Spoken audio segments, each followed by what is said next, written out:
नमस्कार. मी पांडुरंग पंढरपूरकर. पांडुरंग पंढरपूरकर या माझ्या यूट्यूब चॅनलवर आपलं स्वागत आहे. आजचा विषय आहे अविचारी आणि विचारशून्य. राहुल गांधींनी कन्याकुमारीपासून काश्मीरपर्यंतची 6000 किलोमीटरची पदयात्रा केली. त्या यात्रेत त्यांच्यासोबत सारा देश चालताना दिसला. तरुण होते, तरुणी होत्या, पोक्त, वृद्ध आणि स्त्रियांचाही त्यात सहभाग होता. सारा दिवस राहुल त्यांचं म्हणणं ऐकत आणि सायंकाळी केवळ 15 मिनिटांचं आपलं मत त्यांना ऐकवत. पुढच्या काळात त्यांनी मणिपूर ते मुंबई अशी पूर्व पश्चिम यात्रा कधी पायी तर कधी वाहनातनं केली. याही वेळी देश त्यांच्याशी जुळलेला दिसला. गांधीजी जेव्हा भारतात परतले तेव्हा गोखल्यांनी त्यांना देश पाहण्याची सूचना केली होती. तेव्हा गांधीजी साऱ्या देशात जाऊन आले. दुसरी यात्रा चंद्रशेखरांनी केली, पण ती अर्धवट राहिली. राहुल गांधी मात्र 10,000 किलोमीटर सारी यात्रा पूर्ण करून दिल्लीत परतले. पायात दुखणं असताना त्यांना हा विक्रम करता आला. पांडुरंग कोणत्याही पक्षात नाही किंवा पक्षाचाही नाही, तरीही त्याची खंत ही की 10,000 किलोमीटरची यात्रा पूर्ण करणाऱ्या राहुलची आणि त्याच्यासोबत चाललेल्या देशाची 4 ओळींची ही बातमी देशातल्या कोणत्या वर्तमानपत्रानं प्रकाशित केली नाही. एरव्ही लहान-सहान विक्रमांचं, क्रिकेटमधल्या विजयांचं किंवा मोदींच्या बऱ्यावाईट भाषणांचं मोठमोठे वृत्तांत लोकांपर्यंत पोहोचवणाऱ्या या माध्यमांना राहुलविषयीचा तिटकारा होता की त्याचं वृत्त प्रकाशित न करण्याचं बंधन होतं. या माध्यमांच्या मालकांनी, सरकारनं किंवा जाहिरातदारांनी ते घातलं होतं. वृत्तपत्रावर पहिली मालकी वाचकांची म्हणजे जनतेची असते. ती विसरून ही माध्यमं वागली असतील तर तो त्यांच्या मालकांशी म्हणजे जनतेशी आणि देशाशीही केलेला द्रोह मानायचा का?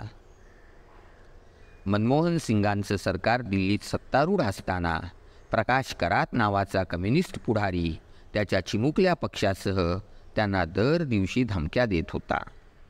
एवढ्या की काश्मीरचे राजे करणसिंग एकदा म्हणाले, या देशावर त्या कराताचं राज्य आहे आणि त्या कराताच्या बातम्या तेव्हाची वृत्तपत्र जोरजोरात प्रकाशित करत होती.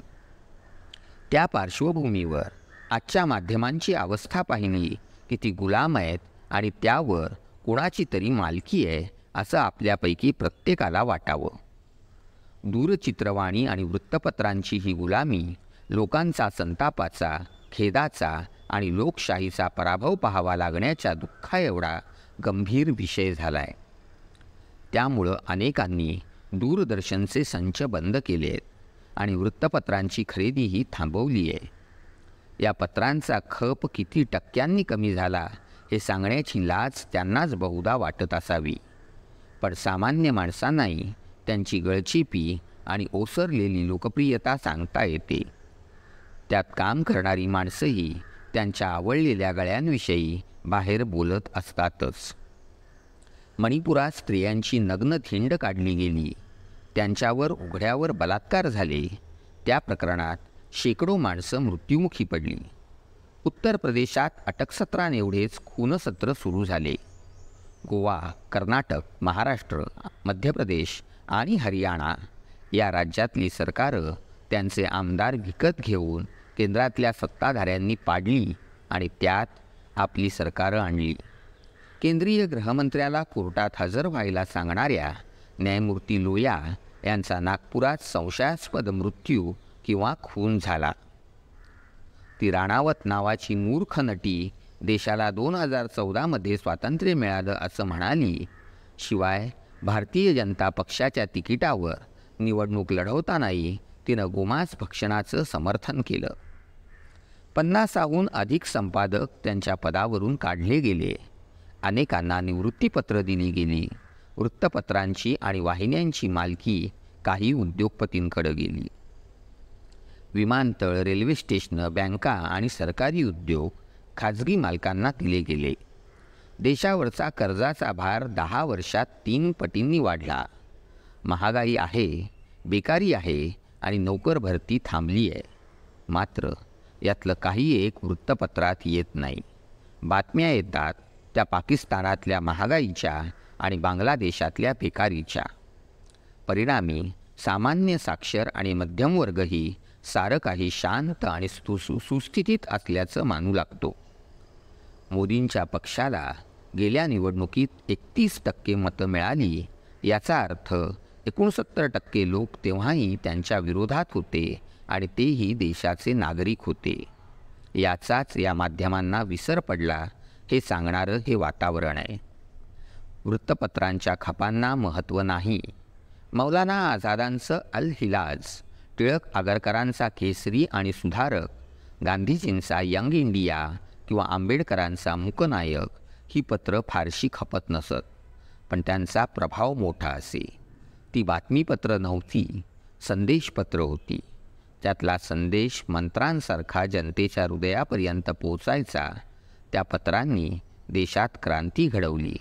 आताची वृत्तपत्र सायंकाळपर्यंत रद्दीत जमा होतात. सरकारला त्यांची भीती नाही, प्रशासनाला नाही, उद्योगपतींना नाही आणि सत्तारूढ पक्षाच्या समर्थकांना आणि पुढाऱ्यांनाही नाही. त्यांचा एखादा उमेदवार प्रत्यक्ष पंतप्रधानांच्या उपस्थितीत सख्या भावा बहिणीच्या लैंगिक संबंधांविषयी प्रचारसभेत बोलला तरी ती बातमी कुणी प्रकाशित करत नाही आणि त्याला रोखण्याचं कामही कुणी करताना दिसत नाही. बातम्या येतात त्या उद्योगपतींनी कोणत्या नव्या मोटारी विकत घेतल्या याच्या, त्यांच्या बायकांनी कोणती नवी वस्त्र परिधान केली त्याच्या, आणि सिनेनट, खेळाडू आणि देवळांच्या बांधकामाच्या. देश श्रीमंत झाल्याचं हे लक्षण नाही. त्याचं लक्ष दारिद्र्याकडनं अन्यत्र वळवण्याच्या प्रयत्नांचा हा एक भाग आहे. मोदींच्या नव्या विमानांच्या बातम्या येतात.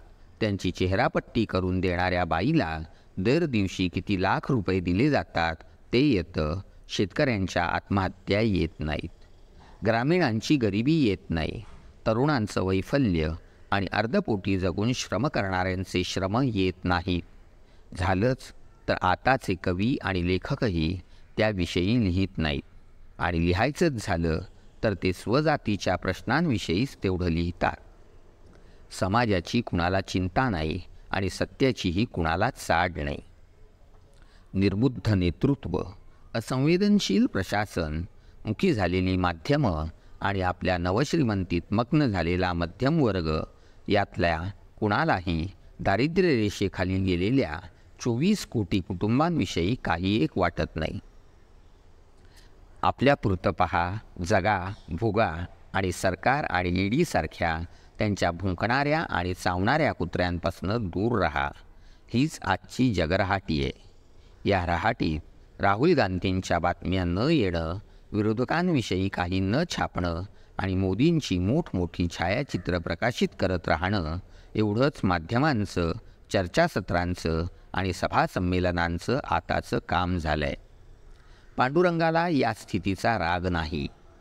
हे देशाचं प्राक्तन आहे आणि देश त्यातच प्रसन्न असेल तर पांडुरंगानं तरी एकट्यानं काय करायचं असतं. असो, कधीतरी एका चांगल्या विचाराला सार्वत्रिकता यावी आणि देशाला पुन्हा सत्याच्या मार्गानं जावंसं वाटावं एवढंच अशा वेळी पांडुरंगाला वाटतं. तेच आपल्यालाही वाटावं एवढीच विनंती. कळावे आपला पांडुरंग.